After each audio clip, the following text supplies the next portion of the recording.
Well, hello guys. Thanks for being with us again. I'm here, talking about the World Cup, but more importantly, talking about Microsoft 365 New York City coming up.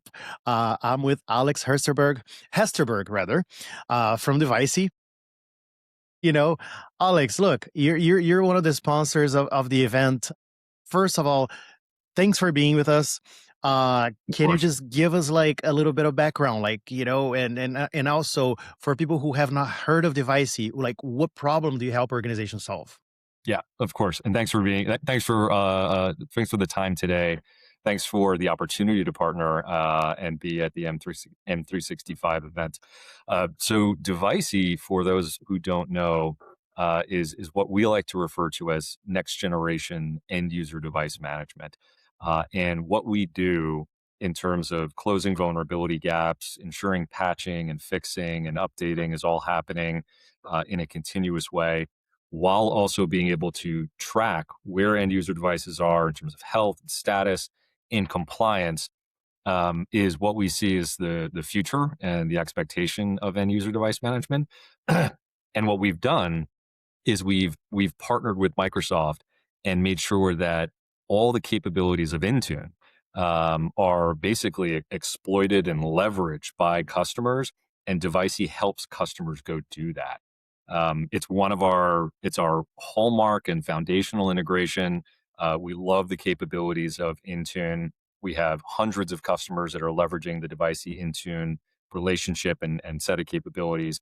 And the way we look at it, we're helping to accelerate customer adoption, further customer adoption of Intune, and bringing in these sort of modern concepts of continuous patching, immediate fixes, and immediate containment, which we think is kind of the three prong necessities of modern day end user device.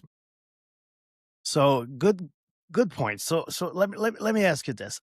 I've been around the block for a while, like have worked with all sorts of organizations, big and small, and it's always such a relief when you are working in Intune, but until you get there, it's not an easy process. And so can you tell us a bit why you think so many organizations struggle when moving from SCCM to Microsoft Intune? Sure. I think it's a couple of things. One, I mean, let's call a spade a spade. SCCM has been around a while. Customers have relied on it for quite some time, and they've built a lot of muscle memory around how to use it. Intune, obviously, it's in the cloud, but it is like has a really incredible set of capabilities, extremely powerful. I don't know the exact number. We were doing some computations at Device a few months back of just how many configuration combinations there are, but there are many, many, many thousands. And when you combine that with the ability for a company to be able to have cross-platform capability. So not just sort of managing Windows, but managing Mac, managing iOS, managing Android, which is kind of a requirement nowadays as you work with customers. That makes it that much more complex to be able to create, set up, and maintain those policies and be able to roll out and affect that patching and those patches and those updates. So where where we have seen the two biggest areas of struggle, or I'll call it opportunity, is one, the setting up of the Intune tenant to begin with. We actually help accelerate that. If we've had some customers that have tried it and it sometimes takes days or weeks, we actually have it set up in hours.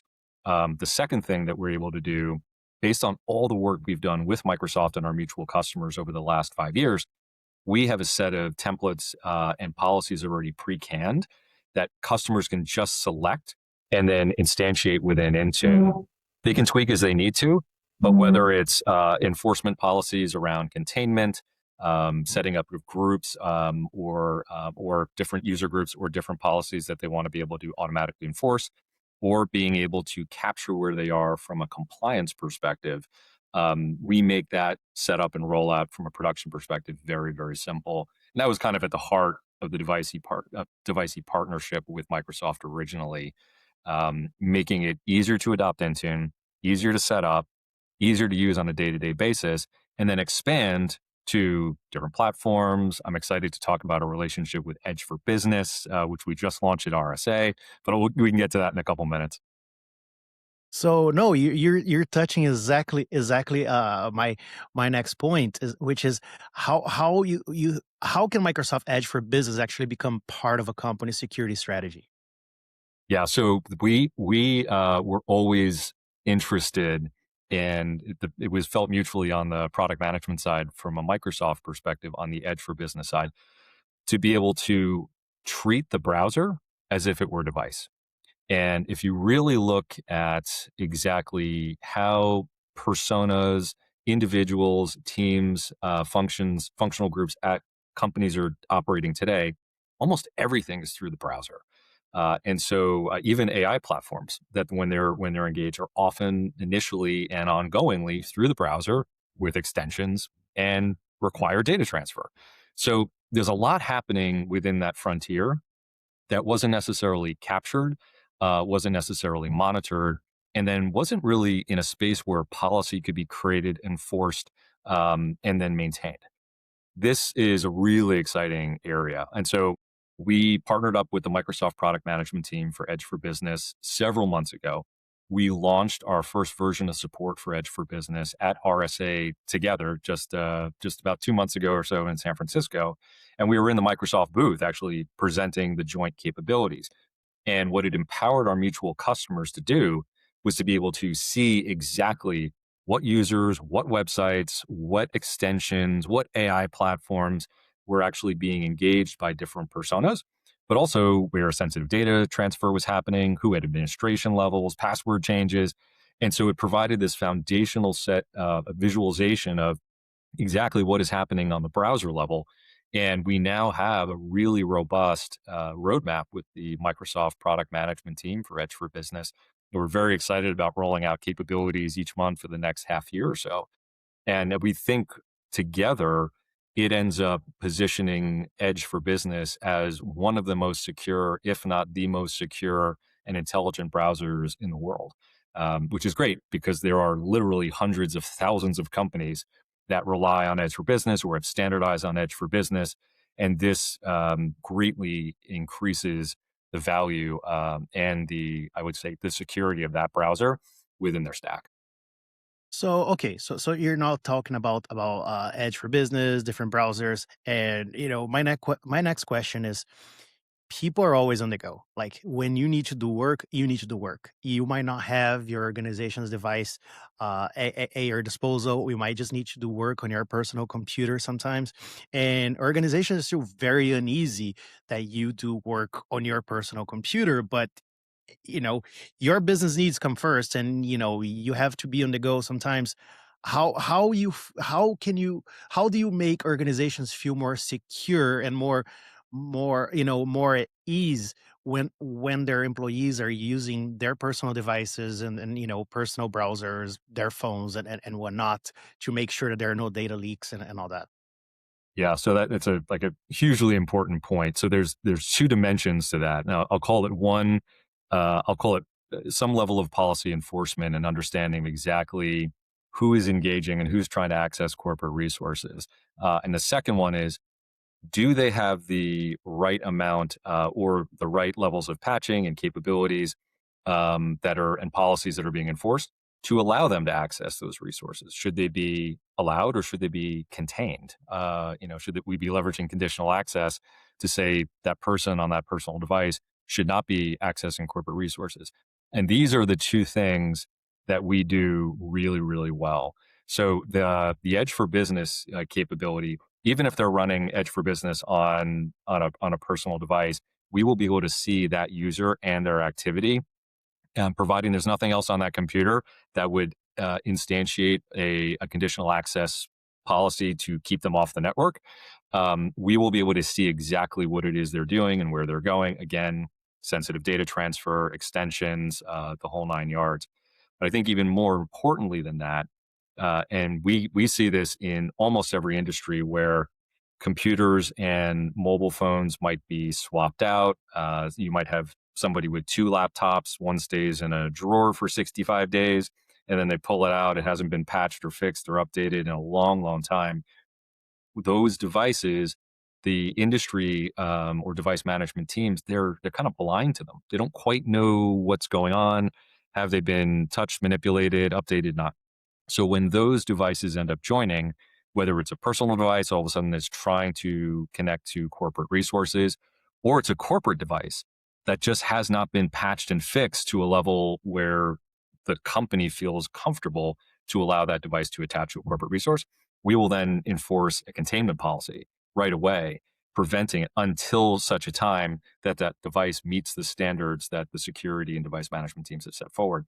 And a lot of these capabilities are executing the power of Intune, but it's doing it in a way where complex policies can be simplified greatly with Devicie and then enacted and then managed and maintained by customers who may not be Intune experts.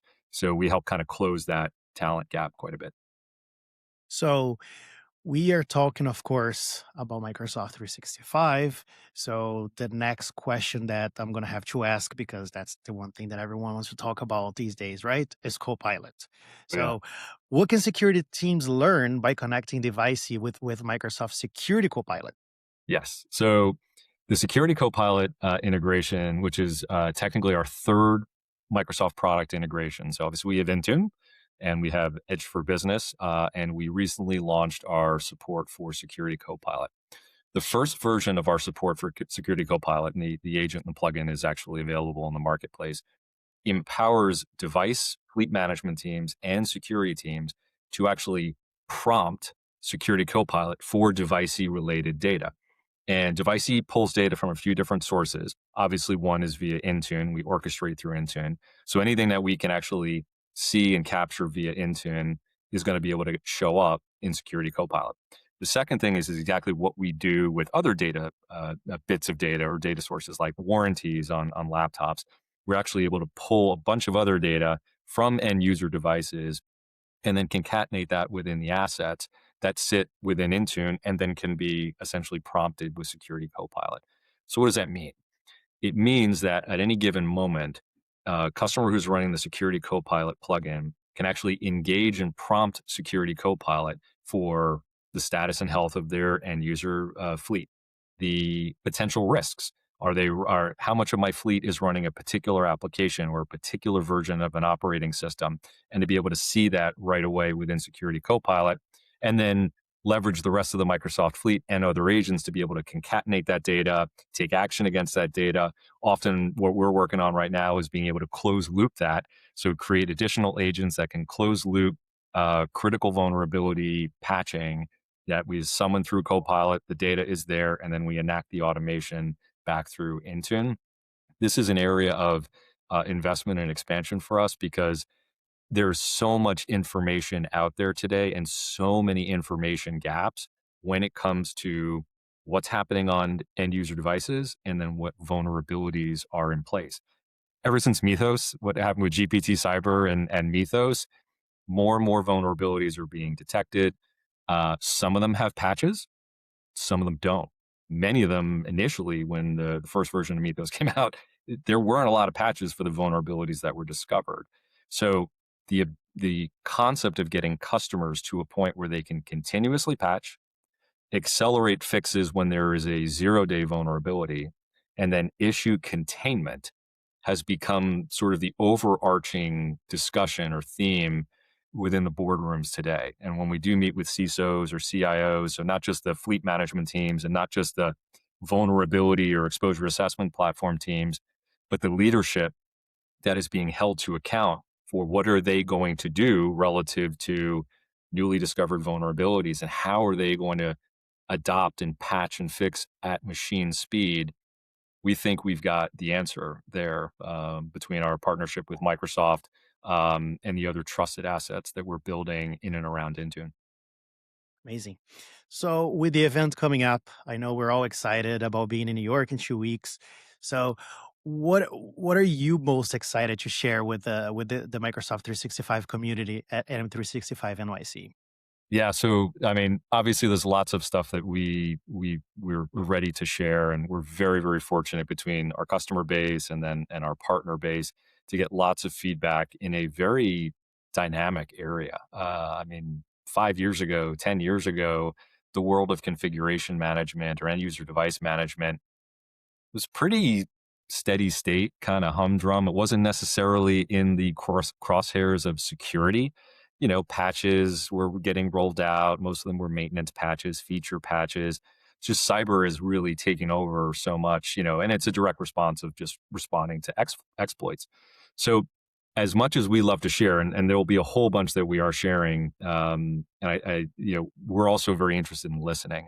Part of the reason why we love these events is because there's a lot of engagement, there's a lot of sharing, there's a lot of very interesting perspectives. And the dynamicism of this particular space, how end user device management and security and compliance have kind of been coming at each other like universes just slowly drifting towards each other for the last 3 to 5 years. And the dawn of AI has provided, yeah, both a threat, right? So we were all worried initially about, oh gosh, now social engineering and smishing and phishing is going to get even more accelerated and sophisticated. And it has. But I don't think anybody was anticipating the vulnerability discoveries, how fast that would happen and at what scale. So I think what it's done is it's I think it's going to end up inspiring this industry to really start to rise to the occasion of addressing issues, gaps, patching, fixing at machine speed, which means you have to have trust. If you don't have trust, you're not going to get machine speed. It's on determining where the human in the loop is there. And then to be able to close the gaps across the silos, the security gap into the end user device management gap. That gap has existed organizationally in almost every company in the world since we got into this business. And I think the final component is around compliance. So how compliant are you relative to SIS 4.0 or CMMC or Essential 8? All these things are potentially sourced in the same data source areas, and they're actionable through very similar systems, but it just hasn't been stitched together in a way that customers can adopt it at scale. And I think that's the big opportunity.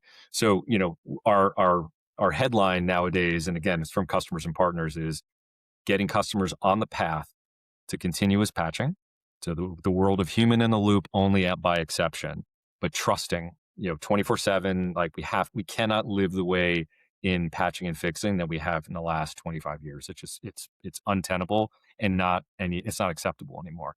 The second thing is when we are discovering vulnerabilities, oftentimes they may be discovered in a box or a silo somewhere. So how do we close loop and automate the action and the urgency where something so bad by context and by exposure can be actioned and closed as quickly as possible, potentially faster than normal patching and fixing? And then the final component is, in the absence of the first two, how do we properly contain? And if those things can be done, bridging the intelligence of the platforms that customers have invested in up to this point, the partnership with Microsoft. That's why we're very excited about not just Intune, but Edge and Security Copilot. Bringing those things together in an automated framework with trust ends up solving a really big gap that just got bigger. It was always a big gap. We just sort of tolerated it. It just got bigger and it got more important and more urgent. And that's some of the things that we'll be sharing at the event. Will be, visualizations of the product, exactly what we're doing, what we're seeing, where we're headed. And I'm looking forward to hearing the feedback from the community if they think we're on the right track. But there's a lot of work and energy and going into this, and there's a lot of passion on both sides, Devicie and Microsoft. So speaking of community, why is it important for Device to support community events like M365 NYC? Yeah, so really candidly, I think that when I went back and I initially joined Device, when I looked at the request for enhancement list that was in the backlog on the product management side, I think it was close to 50%. Somewhere between 40 and 50% of the RFEs were actually sourced from the M365 and other community events that Device has been sponsoring and participating in for quite some time, which is why I was hesitant to talk only about what we're looking to share. but sometimes it's important to kind of close your mouth, open your ears, and listen to really what's going on in the industry. And the great thing about these events is they're often cross vertical. So you're not just getting something from financial services or insurance or healthcare or hospitality. Often there's contribution and thoughts from different industries. So just because you might be able to solve for one doesn't necessarily mean it will work for the other. So that's what gets me and the Devicie team very excited about these particular events. It's a fantastic learning opportunity to really hear, come from boots on the ground, exactly what people are facing in different industries at different levels. And yeah, I would love it if more than half of our requests for enhancements came from these particular events, because they oftentimes are just very real, very raw, and meaningful. So yeah, so selfishly, I think we get better the more we participate in these events.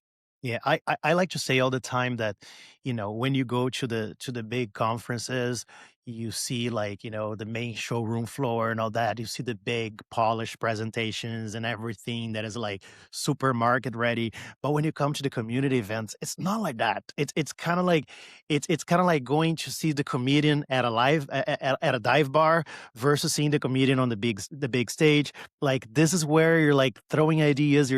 Sometimes you're trying to see what sticks with people, right? You're really trying to use each other in a good way as a sounding board of what these ideas will be. And again, there's no better thermometer to see what really, the latest trends are going to be than these events. The presentations are often not as polished as they are, as they are in comparison to like a big keynote. And that's the whole point of it, right? It's really trying to get that grassroots feedback of things like this. I mean, I I often find so yeah, so we don't try to over rotate too much on the slides. Nobody likes to get overkilled with slides. In most cases, we try to use them as almost like discussion points, and in many cases, somebody's feedback or question that comes from the group, someone else in the group is going to raise their hand and offer their thoughts as well. And sometimes they end up solving each other's problems or creating or evolving a request to get even better. So that's those are the things that we're really excited about. It. I mean, I think if you've been in this industry long enough, you know that it's the more intimate settings that are far more raw and far more kind of personal, and where everybody feels like they get a chance to voice their opinion or voice their experience. You're gonna get a real output out of that. And again, if more than half of our requests for enhancements came from that, I would not be disappointed. So we're excited. We're excited about the event. We're excited about the sign up so far, and we're going to continue to invest in these events going forward. Absolutely. Thank you so much, Alex. This has been great. Amazing talking to you. Amazing meeting you. Again, looking Likewise, forward Diego. to the Thank you. event. You guys want to sign up? Go right now, m365nyc.com. It is going to sell out. Don't forget, July 31st at Microsoft headquarters at Times Square. But Alex, before I let you go, any final thoughts? Any parting thoughts? Anything you want to talk about that I didn't ask you? I'm not a top security expert here, so it's all to you.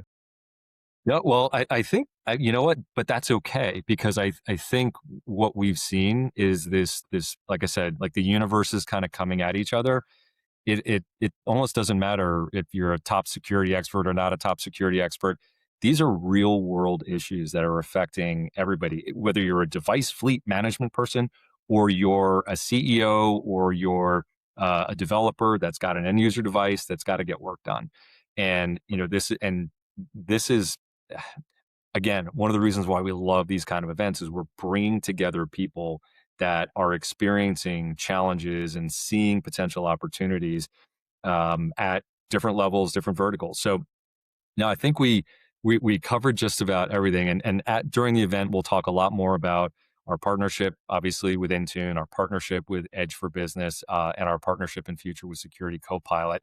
And again, I'm looking forward to the guidance that we're going to get from the community as to how we can make those particular integrations even more value rich for our customers and our prospects out there. Amazing, amazing. Alex, thank you so much once again. Thank you so much for Devicie to being one of the great sponsors for our event. Looking forward to seeing everyone. If you have not signed up, don't forget M365NYC.com. Go sign up right now. It is going to sell out. It is going to be amazing. July 31st, Microsoft Times Square, guys. Don't forget. Again, Alex, thank you so much for being with us today and, looking forward to seeing you. Thank you, Diego. Look forward to Of seeing you course. too. All right.